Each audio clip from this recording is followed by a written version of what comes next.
दिवाकर नमस्तुभ्यं प्रभाकर नमोऽस्तु ते।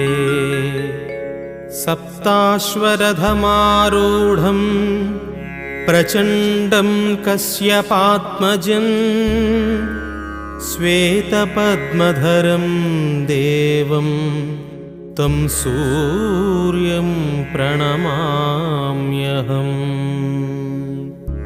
लोहितं रथमारूढं सर्वलोकपितामहं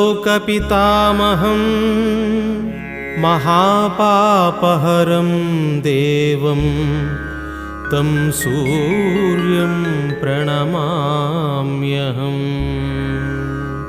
त्रैगुण्यं च महासूरं ब्रह्मविष्णुमहेश्वरं महापापहरं देवं